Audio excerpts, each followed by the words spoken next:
नमस्कार. आपण सध्या सासवडमध्ये आहोत. सासवडमध्ये आपण पाहतोय की मोठ्या प्रमाणात गर्दी वाढत चालली आहे. याचं कारण असं संत ज्ञानेश्वर महाराजांची पालखी सध्या आता सासवडमध्ये पोहोचणार आहे थोड्याच वेळात.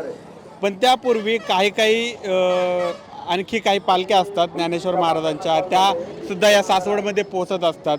त्याचप्रमाणे आता एक दौलताबादवरून छत्रपती संभाजीनगरच्या दौलताबादमधून एक ज्ञानेश्वर महाराजांची पालखी आलेली आहे. त्याचे चोपदार आपल्यासोबत आहेत. आपण त्यांचं नेमकं काय अनुभव आहे त्या गोष्टी जाणून घेऊया त्यांच्यासोबत. नमस्कार. काय सांगाल तुम्ही एकंदरीत तुमच्या अनुभवाबद्दल?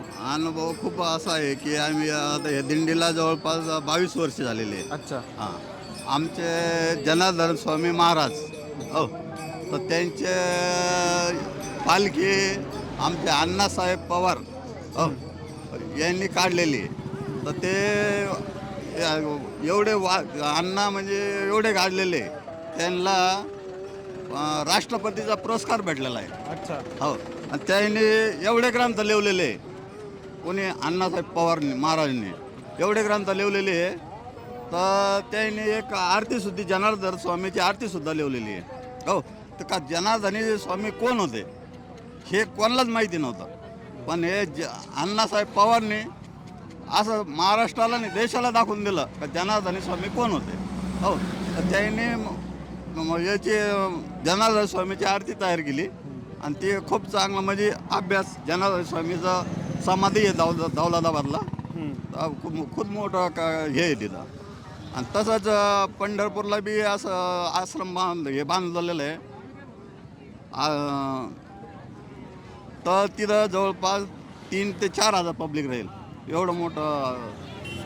बरं, आता हे दौलताबादवरून तुम्ही आलेत खरं आहे, पण आता एक किती दिवस तुम्हाला साधारण लागलेत आता यायला इथपर्यंत सासवडपर्यंत यायला? आम्ही समजा 18 तारखेला मुक्काम आळंदीला होता आमचा. अच्छा. 18 तारखेला. 18 तारखेला. हां, तर तिथून लोक पायी यायला आता 3रा दिवस आहे आमचा. अच्छा. म्हणजे तुम्ही आळंदीवरून आलाय का? आळंदीवरून तिथून दौलताबादवरून आळंदीपर्यंत पूर्ण गाड्या आल्या आमच्या. अच्छा. हां, अच्छा, अच्छा. आणि तिथून आळंदीपासून पंढरपूरपर्यंत पायी. पायी चालणार आहे. अच्छा. म्हणजे किती दिवस लागतात तुम्हाला कव्हर करायला? 17 दिवस लागतात. 17 दिवस लागतात. हो. मग परत जाताना कसं जाता तुम्ही ज्या गाड्या? परत मग आमच्या गाड्याने तिथून सनी आमच्या गाड्याने जातो. द्वादशी सोडले का द्वादशीच्या नंतर आमच्या गाड्याने जातो आम्ही. मग आता हे बघा की आबळ बिबळ आले, कसं काय हो आता? एवढा आबळ आले, पाऊस पडतोय, कसं? किती जरी पाऊस पडला काही पडला तर हे माऊलीची कृपा आहे. याच्यात कोणाचा दुखत नाही. तुम्ही पहा, लाखोना पब्लिक आहे, पण असा दाखवा की एक माणूस बिमार आहे. हे सगळं माऊलीचंच कृपा आहे. हो, चमत्कार आहे माऊलीचा. तुम्ही दाखवा असा का बा कुठं एक माणूस बिमार आहे, हो, हे त्याला काहीच नाही, असं माऊलीची कृपाची आहे. म्हणजे माऊलीच स्वतः चालते असं धरायचं तुम्ही. बरं, म्हणजे आता तुमचं वय किती आहे? माझं वय आहे 51. 51 आहे. हां, आणि तुमच्यापेक्षा पण जास्त वयाचे? माझ्यापेक्षा बी 70-80 वर्षाच्या म्हाताऱ्या माऊली चालतात. तर हे सगळं माऊलीचीच कृपा आहे. 80 वर्षाच्या म्हातारा कोणी चालेल का? हो, पण हे शक्तीच माऊली देते चालवायला त्यांना. त्याच्यामुळं असं कोणी बी चालतं. जो माणूस समजा घरी गुडघे दुखतं, हे दुखतं, पण इकडं आलं ना तर त्याचं काहीच दुखत नाही. पण हे माऊलीचीच कृपा धरायची. माऊलीच शक्ती देते चालायला त्यांना. आता तुम्ही बघा, 80 वर्षाची म्हातारी आमच्या संघ अशी चालती पालखीसोबत. आहेत का त्या इथं? हो, आहे ना. चला बरं. मावशी आहे, मावशी आहे. या इकडे इकडे इकडे फोकस करा. बोलायचं हो, बोलू द्या ना माऊलीत ना. बोलवा त्यांना पण. या आजी, या इकडे या. बोला, कसं वाटतंय? भारी वाटत. भारी वाटतंय. हा, दिंडीत या वाटत पण लई पाय दुखत आहे. पाय दुखतात. हा, तर वय झालंय एवढं, घरी बसायचं की काय? दिंडीत काय ठेवलंय घरी दिंडीत? करमत नाही ना. करमत नाही. हा पंढरीकडे वारी निघते म्हणा की करमत आहे. हा, पाय दुखले तरी चालतेच, काय मला वाटत घरा वाटत नाही, मग रडू येतं रोज राहिल्यावर घरी. किती वय आहे आता? असं 70 अंदाजी. अंदाजे 70 असेल. हा, अच्छा. ही 22 वर्ष झाली आहे.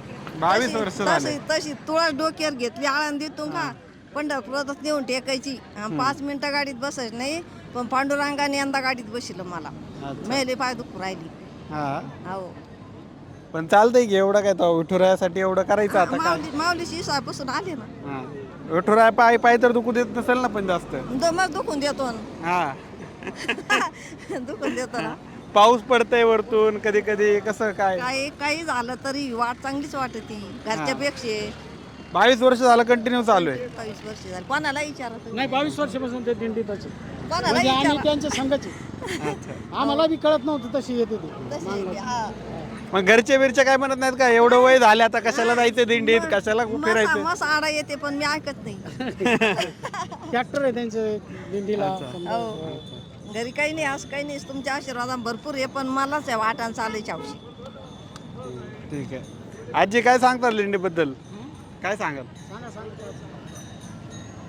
काय कुठून आलात बरं कुठून आलात तेवढं सांगा त्याला. संभाजीनगर संभाजीनगरहून छत्रपती संभाजीनगरहून आलात.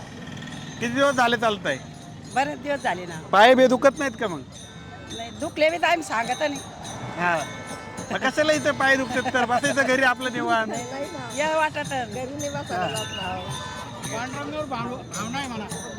भावना आहे असं काही नाही दुखत काही. तर हे आहेत 70, 80, 51, 60 असे तुम्हाला अनेक लोक मिळतील. असे अनेक म्हातारे सगळेच मिळतील. यंग मुलं मिळतील किंवा वयस्कर सगळेच मिळतील जे या पांडुरंगाकडे आनंदाने पायी निघालेले आहेत. त्यांच्यासाठी मदतीला अनेक भाविक मदत देखील करत आहेत. तर भेटूया पुन्हा. मी सनी ताटे, लोकतंत्र, सासवड.